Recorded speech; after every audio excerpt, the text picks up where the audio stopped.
عزیزان گرامی وقار، جس اورنگزیب عالمگیر کو یہ آج تاریخ میں توڑ مروڑ کر کے پیش کرتے ہیں، اس اورنگزیب مغل سلطنت کے آخری بادشاہوں میں تھے، عدل و انصاف کا وہ پیکر تھے۔ مشہور تاریخ ہے، آپ کے گورنر نے بنارس میں ظلم شروع کر دیا تھا، وہ جسے چاہتا تھا قریب کرتا، جسے چاہتا تھا مارتا تھا۔ ان کا ایک بھیجا ہوا گورنر تھا، اورنگزیب دلی میں تھے، ایک پنڈت کی بیٹی کو اس نے پسند کر لیا تھا، گنگا کے کنارے رہنے والی۔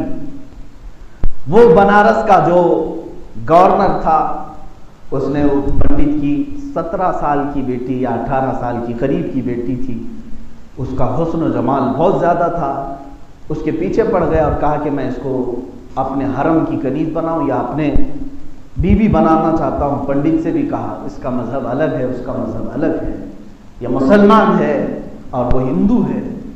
یہ بات چلتی رہی، لیکن دبدبا اس کا تھا، گورنر تھا۔ شہر بنارس کی بات کر رہا ہوں، یہ تاریخ آج بھی موجود ہے میرے عزیز۔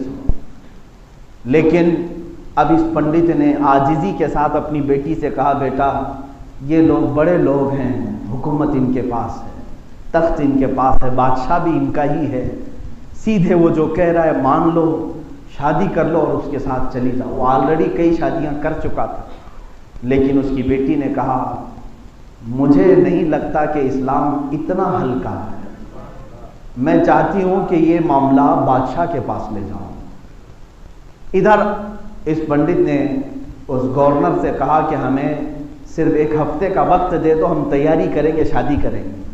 اور اس کی بیٹی ایک مردانہ لباس پہن کر کے دلی پہنچ گئی۔ دلی اورنگزیب عالمگیر رحمۃ اللہ تعالی علیہ کا تخت خلافت تھا۔